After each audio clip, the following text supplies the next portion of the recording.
Très heureux de vous présenter de nouveau cette émission. Mesdames et messieurs, nous sommes ici à la Senco. Nous rencontrons M. Labin Cholet. Il est secrétaire général de cette organisation de l'Église catholique. Avec lui, nous allons décrypter les communiqués conjoints de la Senco et de l'ECC en ce qui concerne le processus électoral. Nous allons parler de ces élections de ce 30 décembre et également les éléments qui entrent en jeu. On parle de la machine à voter, on parle des observateurs nationaux et internationaux. Ce sont les éléments que nous allons exploiter tout au long de cette émission. Monsieur l'abbé, merci de nous avoir reçus chez vous pour cette émission. Vous êtes le bienvenu. Merci beaucoup. Alors, vous avez fait un communiqué avec le CC. Vous avez exigé que la CENI organise bel et bien les élections, c'est 30 décembre, mais 3 villes sont déjà exclues. C'est ça la désolation. On s'est préparé, on attendait les élections transparentes, crédibles et inclusives en 2016. Ça n'a pas été possible. On les a reportées fin 2017. Ça n'a pas été possible. On les a reportées en 2018. Et à la fin de l'année 2018, on n'a pas à voir autre chose que ces élections tant attendues, je répète, transparentes, crédibles, apaisées et inclusives. Donc, il faut vraiment que ce soit des cas de force majeure qui puissent justifier qu'on n'aille pas l'une ou l'autre région. Mais quand je vois les cas de Nord Kivu, Beni Bitembo, on n'est pas en face d'un cas de force majeure. Alors, mais on parle pour Beni Butembo, on parle de l'épidémie d'Ebola et également l'insécurité des rebelles. Cela pourrait occasionner aussi beaucoup de désolation lors des élections si on organise les élections. Selon la CENI, la propagation de l'épidémie et ça pourrait faciliter aussi les rebelles qui opèrent, qui commettent des tueries, d'opérer le 30 décembre. J'ai déjà vécu l'Ebola, moi, à Kikwit. Et je dois vous dire que entre la campagne électorale et le jour du scrutin, le risque était plus grand de contamination, était plus grand pendant la campagne que pendant le vote. Observez la masse de gens qui est allée, qui s'est mobilisée pour la campagne électorale.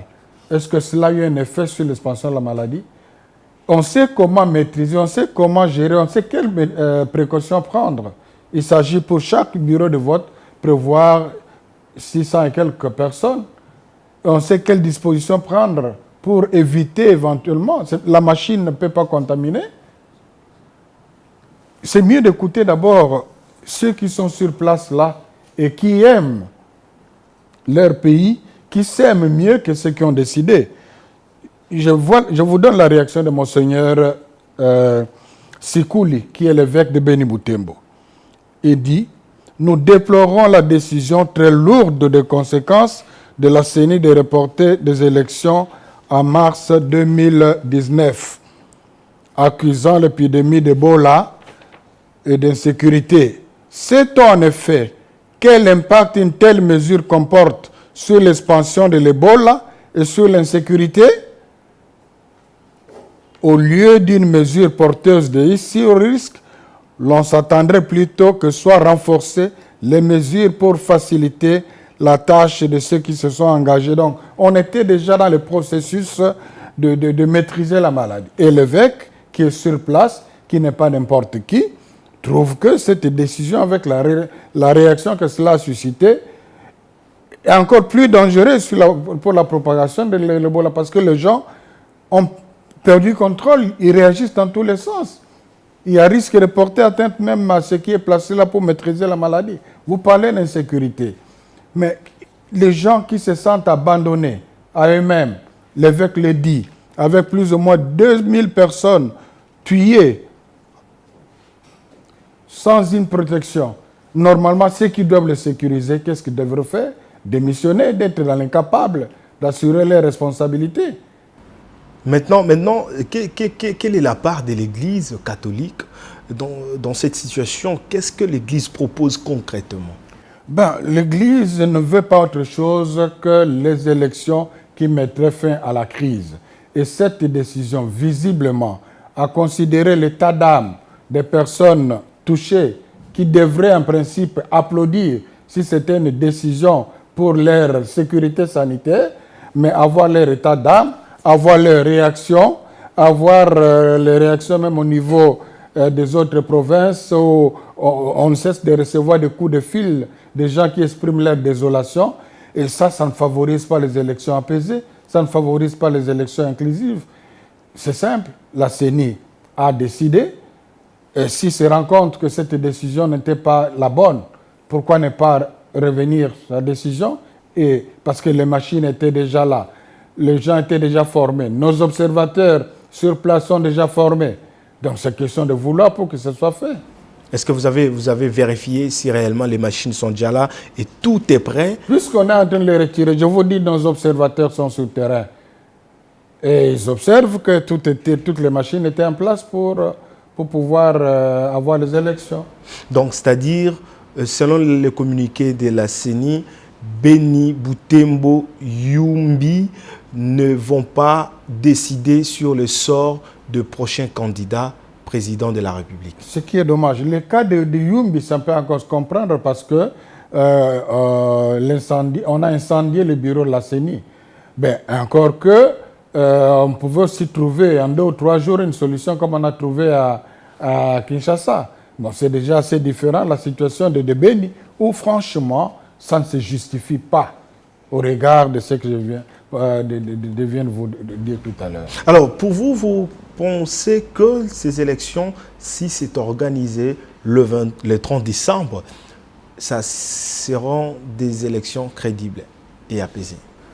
Bon, la crédibilité n'est pas liée à cela, mais ce sera déjà des élections non inclusives, donc ce n'est pas les élections que nous avons attendues. Là, vous faites allusion à quoi lorsque vous dites non inclusive? Non inclusive parce qu'il y a quand même des provinces qui ne participent pas, pour des cas qui ne sont pas des cas de force majeure. Donc, plus de 1,3 million électeurs ne participeront pas. Voilà, ne participeront pas. Et ce n'est pas peu de choses.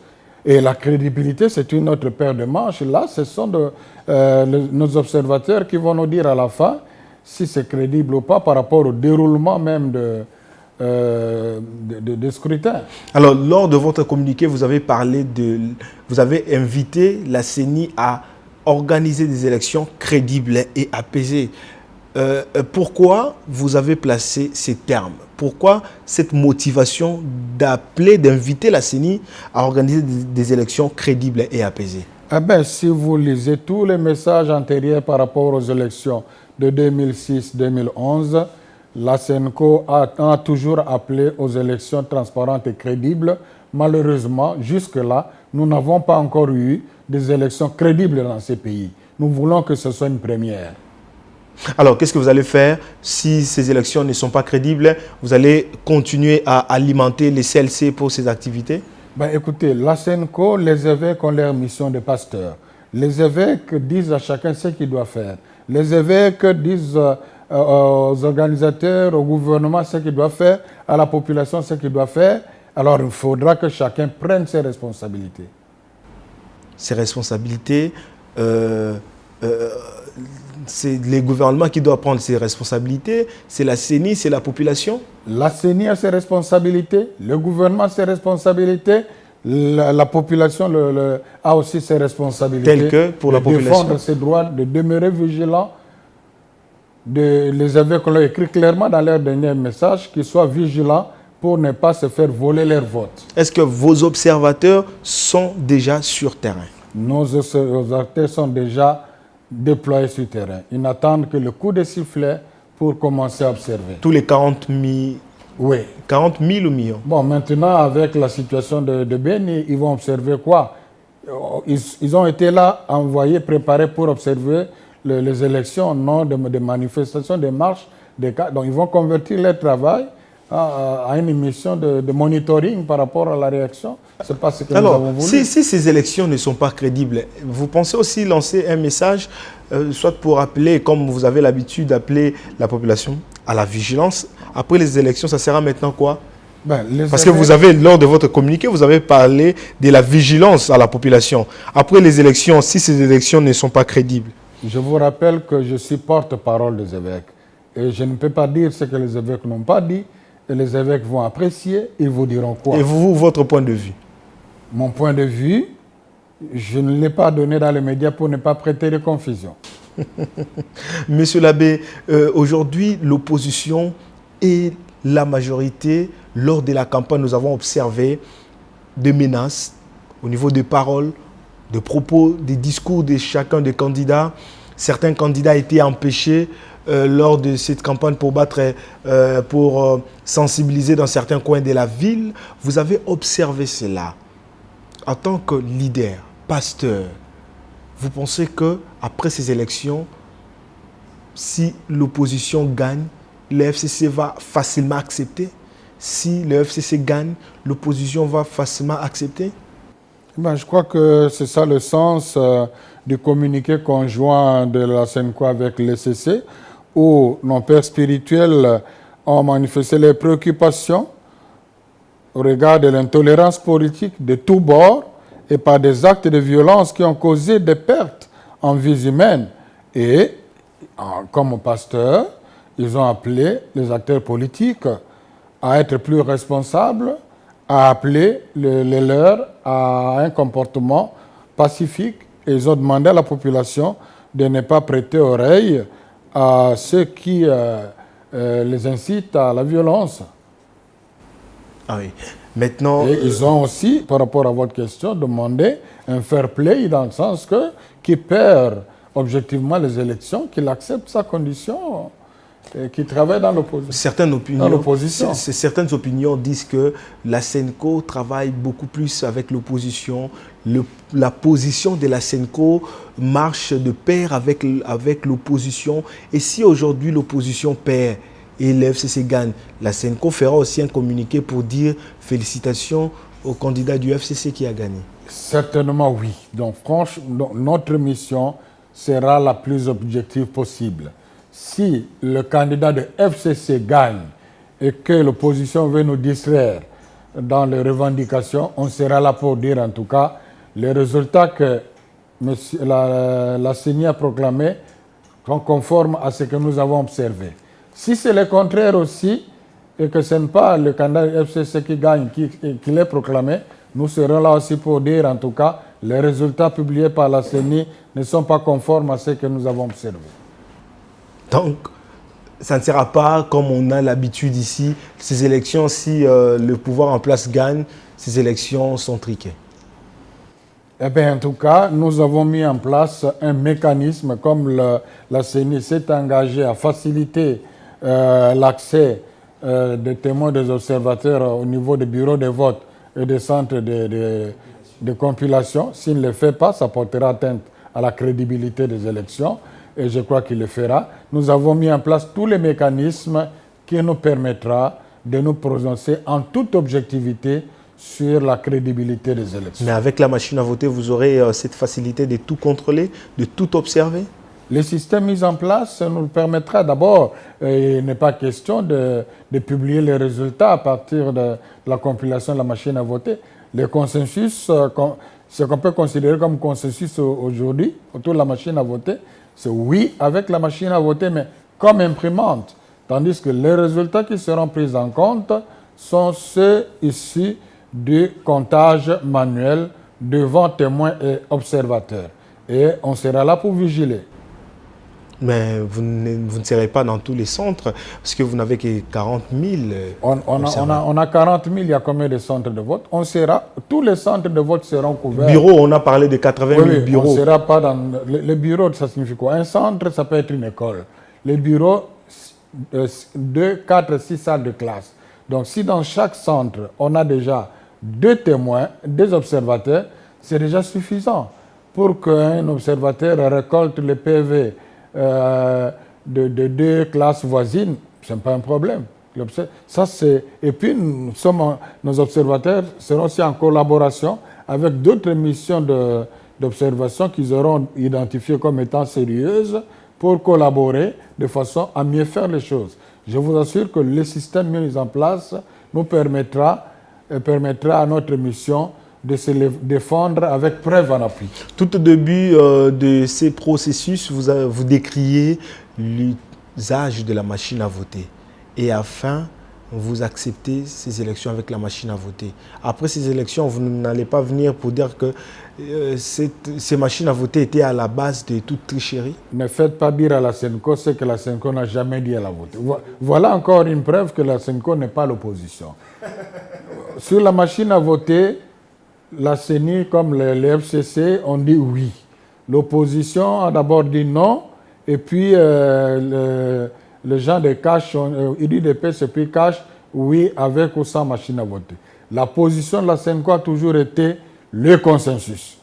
Ce n'est pas bon d'utiliser cette machine sans consensus. Aujourd'hui, il y a un consensus. Le dernier message des évêques, il disait encore, alors que personne ne croyait, les évêques disaient que le consensus est encore possible si on a un esprit. Et aujourd'hui, il y a consensus d'utiliser cette machine comme imprimante seulement. Et là, c'est vraiment la fierté de la Senco qui s'est finalement fait entendre pour le bien du peuple congolais. Donc, il n'y a plus d'inquiétude quant à la machine. Il n'y a pas d'inquiétude sur la machine tant qu'on ne considérera pas les résultats issus de la machine à voter. Si par aventure, la CENI proclamait les résultats qui ne sont pas issus du comptage manuel, on est là pour observer.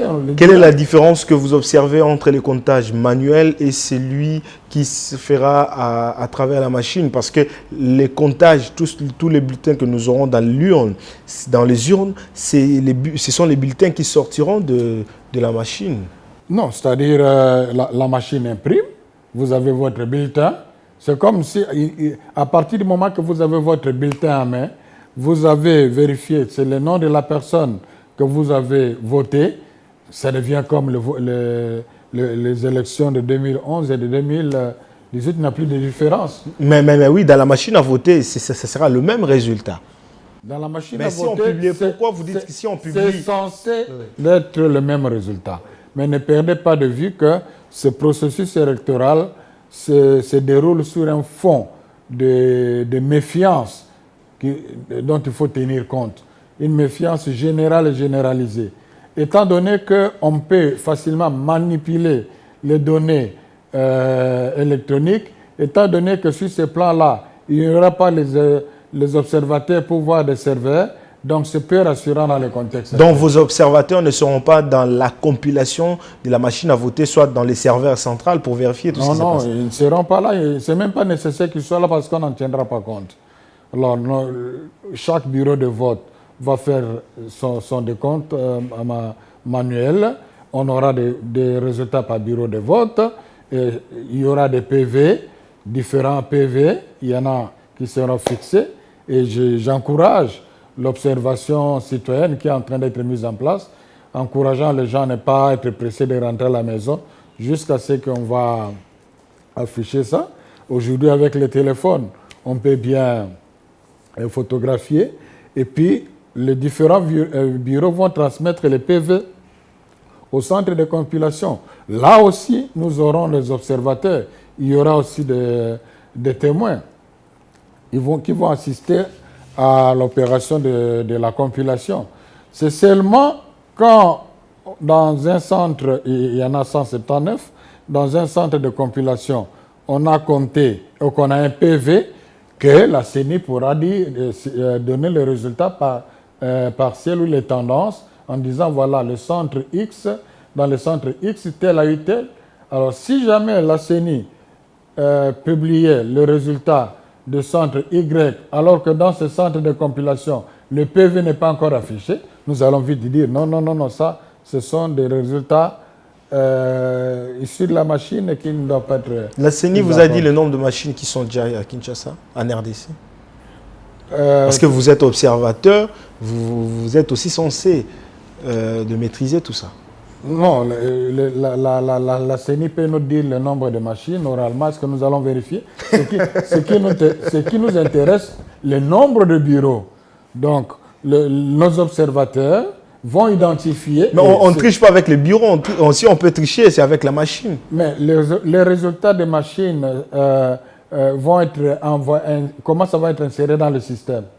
C'est-à-dire, nos observateurs auront déjà été partout, ils auront identifié tous les bureaux qui ont voté et ils vont vérifier si le nombre, la sommation de bureaux d'un centre de compilation est le même que le résultat produit par la CENI. S'il y a des bureaux, par exemple, ils ont compté 150 bureaux pour un centre et on a des résultats pour 153 bureaux, d'où proviendraient les 3 bureaux?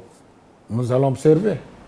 Et si après toutes ces observations, vous constatez qu'il y avait eu tricherie? On va les dénoncer. Et après?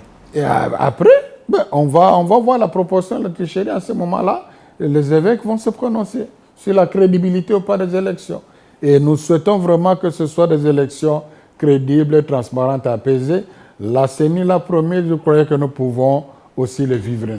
Pourquoi les évêques sont plus passifs qu'actifs Les évêques dans la réaction? Les évêques sont pasteurs. Les évêques ne sont pas des militants.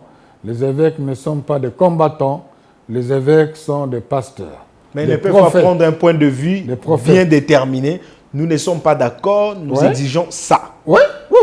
Mais on ne l'a jamais vu. Ça, c'est possible. Mais attendez, vous allez voir. Monsieur l'abbé, vous pouvez nous dire, depuis l'accord de la Saint-Sylvestre jusqu'à ce jour, une décision claire des évêques? Une décision claire. Parce que tout ce que nous avons observé... Les évêques ont joué un rôle de médiation. Dans ce rôle-là, ils n'avaient pas décidé. À aider les gens à être d'accord. Donc, il ne fallait pas attendre la décision. L'accord n'est pas un accord des évêques. C'est l'accord des parties prenantes entre eux. Donc, n'attendez pas les évêques. Les évêques sont là, comme je dis, des pasteurs, des prophètes. Ils condamnent, ils dénoncent. Aux acteurs politiques de jouer aussi leur rôle, parce qu'il y en a qui veulent croiser le bras pour attendre que les évêques ou la SENCO travaillent pour qu'ils viennent prendre le pouvoir. La SENCO n'est pas là pour déloger un groupe et remplacer par un autre. Non. La SENCO rappelle le respect des principes, disons, des fondamentaux d'une démocratie. La préoccupation de la SENCO, c'est la consolidation de la démocratie dans le seul but de pouvoir favoriser l'émergence d'un État de droit où le Congolais peut vivre digne. Ah oui. Alors, aujourd'hui, je reviens avec ma question.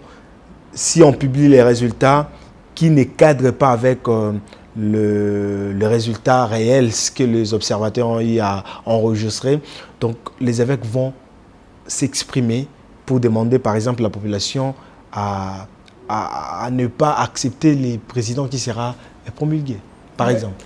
Il faut attendre. Il faut attendre. Les évêques ne vont pas se taire. Ils vont dire, et vous allez apprécier à ce moment-là, vous reviendrez vers moi pour dire, mais pourquoi est-ce qu'ils n'ont pas fait ceci, n'ont pas fait cela? Je vous dirai quoi? Quelqu'un a dit, les acteurs politiques s'habituent déjà avec vos discours. Ils savent très bien, les évêques diront ça, et après il n'y aura rien. Nous allons continuer. Il y a des moments comme ça, mais du moment que finalement, vous savez, vous lisez la Bible, la parabole du semeur. Hein? Il y a la semence qui tombe dans les pierres dures, il y en a qui tombent dans la bonne terre.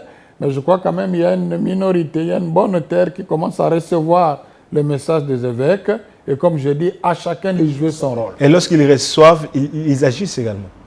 Bien sûr, c'est-à-dire la bonne terre, ceux qui comprennent ce que les évêques attendent d'eux pour le changement de ce pays. Comme les CLC.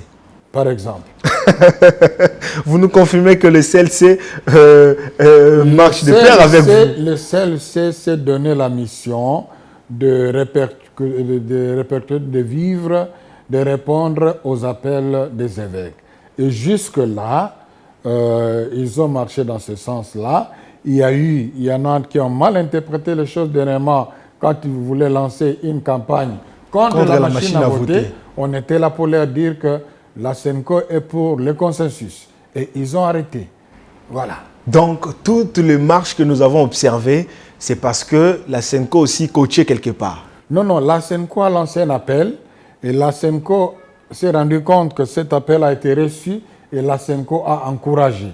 La SENCO n'a pas condamné les CLC, la SENCO a encouragé. Et lorsqu'il y a eu des morts, comment avez-vous réagi? Bien sûr qu'on a déploré, on a condamné. Qu'est-ce qu'on pouvait encore faire plus? Mais lorsque une marche qui vient des églises catholiques, il y a eu des morts, l'Église ne pouvait pas aussi faire des actions pour assister ces familles? On n'a pas vu les actions que l'Église, le CLC, puisque c'est le CLC qui avait appelé les gens à la marche, et ces gens-là ont perdu leur vie. Allez vérifier vos informations à la source. Je sais qu'il y a eu des contributions qui ont été faites. Il y a quelques-unes qui sont passées même par nous.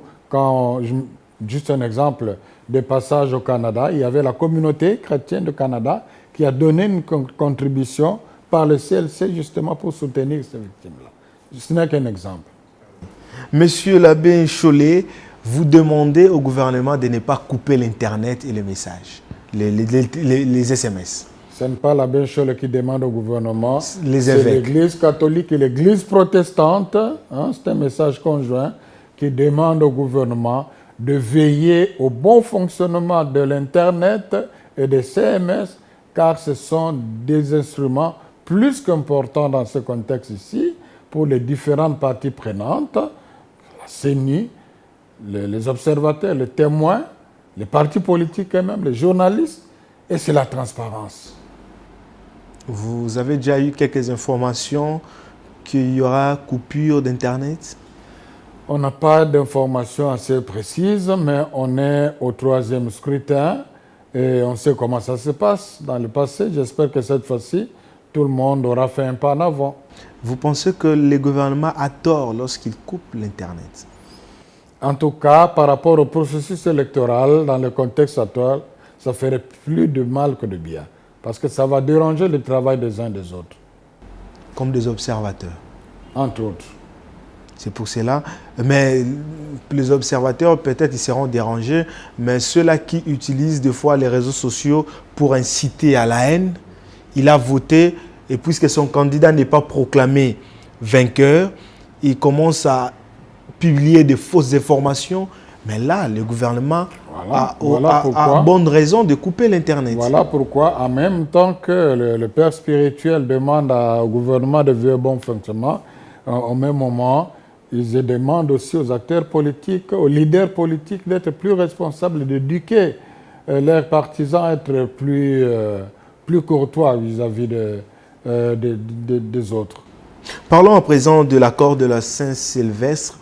Vous pensez aujourd'hui, puisque vous étiez organisateur, si on peut le dire ainsi, de ces dialogues, vous pensez aujourd'hui avoir réussi à votre mission, à quelques jours de scrutin? Bon, dans la mesure où on peut considérer la tenue de ces élections, j'espère qu'on les aura comme on espère. On est dans un pays où ce n'est pas impossible qu'on se réveille demain, il y a encore une autre surprise. Mais dans la mesure où ces élections sont considérées la dynamique de l'accord de la Saint-Sylvestre, je dirais oui. Déjà, au moins, on a une certitude, l'alternance au sommet de l'État. Mais au-delà de délai qui était imparti. Oui, bien sûr, j'ai parlé de la dynamique et de l'accord de la Saint-Sylvestre. Alors, nous entamons déjà vers la fin de notre émission. Monseigneur et Monsieur l'évêque. Monseigneur l'évêque, son Excellence, oui. Oui, évêque Ambongo remplace Monseigneur Mosengo. Oui. Aujourd'hui, certaines personnes disent que Mosengo a été mis en quarantaine également par le Vatican, par le pape, suite à ses actions qu'il organisait avec le CLC qui ne cadrait pas avec l'Église. L'Église était devenue comme le champ des batailles, là où il faudrait amener les acteurs politiques pour attaquer le pouvoir en place.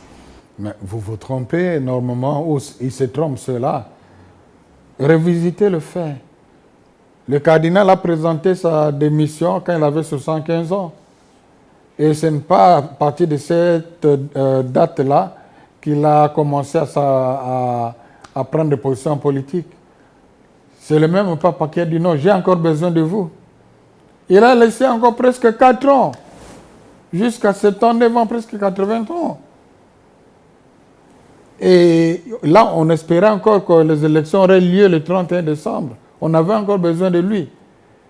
Bon, et rappelez-vous des interventions du pape tout au long de l'année 2017. Est-ce que la pape n'a pas parlé d'une seule voix que la Senco, qu'avec le cardinal? Aucun message du pape. Certaines informations, le pape n'a jamais soutenu les CLC. N'a jamais soutenu les CLC? Non, qui vous dit ça? Son représentant, les nonces apostoliques qui étaient ici, il y en a qui croient qu'il est sanctionné, alors qu'on l'a envoyé dans un pays beaucoup plus difficile encore, aussi difficile que la RNC. C'est pour dire qu'on reconnaît le grand travail qu'il a fait. Celui-ci, il vient de la Colombie, où la situation, je peux vous donner un article, aspect gardant encore le journal, vous voyez la similitude qu'il y a entre la situation politique en RDC en Colombie, où l'Église en Colombie joue le même rôle que joue l'Église ici. Le fait d'avoir cette permutation-là, ça signifie qu'il a bien travaillé, on veut qu'il travaille dans la même direction, donc il n'a pas été désavoué. Alors, souvenez-vous des positions qu'il prenait même par rapport au CLC. C'était lui le représentant du pape ici. Donc, c'est vraiment archi faux. Et vous parlez de... Donc, Monseigneur Mosengo et le Vatican, les relations sont toujours les gens ont mal interprété le fait qu'on l'a aussi libéré par rapport à son travail au niveau de CNF, dans le collège de 9 cardinaux. Donc il est exclu là-bas. Non, quand vous parlez d'exclure, ça c'est déjà autre chose, comme si c'est une sanction disciplinaire. Donc il a été au terme de sa mission là-bas. Voilà, nous sommes dans l'Église, nous ne sommes pas en politique. Et ça se comprend par rapport à son âge. Mais vous faites déjà la politique, tout ça. Ce vieux qui a dépensé toutes ses énergies, hein, vous ne voulez pas qu'il se repose un peu comme il le fait maintenant? Allez le voir, vous le verrez un peu plus rayonnant. On a besoin de lui. C'est une ressource humaine qui nous servira. Il a rempli sa mission et puis il a réussi. Il a rempli sa mission et on a encore besoin de lui les années à venir comme ressources humaines. Que les médiocres dégagent. Vous pensez que les médiocres ne sont plus là? Que les médiocres, il l'a dit dans quel contexte? Je dirais que c'est maintenant le moment pour le peuple congolais de dégager les médiocres qu'on peut trouver de tous bords. Qu'on peut trouver de tous bords, à gauche comme à droite. Vous faites allusion à qui là? Je dis de tous bords. Il y en a plein à gauche comme à droite. Gauche comme l'opposition. Oui, il y a aussi des médiocres là, sûrement. Voilà. À la fin de cette émission, j'aimerais que vous puissiez quand même dire un mot au président de la République, Joseph Kabila, qui est le seul, l'unique président ici en Afrique centrale à avoir accepté de respecter la Constitution. Même la Senco ne croyait pas que Joseph Kabila allait renoncer à un troisième mandat. Aujourd'hui, il n'est plus candidat, il est hors course, il laisse les autres travailler pour ses fauteuils présidentiels. Quels sont les mots que vous pouvez placer à son égard? Eh bien, jusqu'à aujourd'hui, il est président de la République, quand bien même, selon la Constitution, il devait partir à la fin de 2016.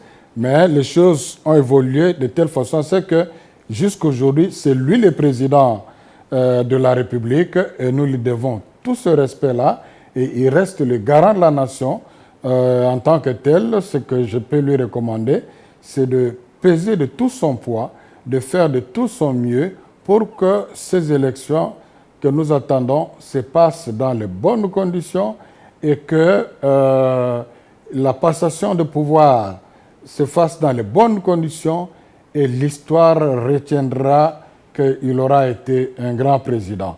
Mais si les choses se passent de telle sorte qu'on finisse dans un chaos, il ne sera pas honoré non plus. Lorsque vous voyez un président de la République céder facilement son fauteuil en respectant la Constitution, quels sont les mots que vous pouvez lui dire? Mais quelqu'un qui respecte vraiment la Constitution, il est à féliciter. S'il le respecte réellement, il est à respecter. Vous le félicitez? Celui qui respecte la Constitution ne peut qu'être félicité. Merci beaucoup. Vous avez un autre message, M. Labbé? Bon, le message final, c'est que nous attendons, nous sommes aujourd'hui le 27, nous attendons le 30 pour assister non à une comédie électorale, mais aux élections transparentes, crédibles et apaisées. Et la CENI s'est engagée à nous les offrir. Et il nous revient aussi à nous, les autres parties prenantes, à collaborer avec la CENI pour que nous vivions ce moment qui va mettre fin à la crise actuelle. Et qu'est-ce que vous reprochez à Nanga? Je ne suis pas là pour juger Nanga. En tant qu'individu? À chaque moment qu'il y a eu quelque chose qui n'a pas été ce que ça devait être, je suis porte-parole. Quand les évêques se sont prononcés, je leur ai relayé. Maintenant, dans le contexte actuel, ce que je reproche à la CENI, c'est cette décision d'avoir exclu, surtout ceux de Beni Boutembo. Pour Yumbi, je comprendrai encore, pour des raisons qui, personnellement, ça me convainc pas. Merci beaucoup, M. l'abbé Cholet. Vous êtes secrétaire général de la SENCO et porte-parole. Merci d'avoir accepté cet entretien. Je pense que vous aviez tout dit. Voilà, merci. Merci beaucoup. Mesdames et messieurs, restez toujours branchés sur les ondes de Siloé TV. Le 30 décembre, c'est un dimanche. Nous rappelons à toute la population, bien que la campagne électorale a pris fin avant l'échéance. Monsieur l'abbé, est-ce que vous avez un mot là lorsqu'on clôture la campagne alors que la loi parle de 24 heures avant le début du scrutin? Le mal est fait. Préparons nos élections, c'est tout. Merci beaucoup. Je vous en prie. Mesdames et messieurs, restez toujours branchés sur les ondes de Siloé TV et à la prochaine.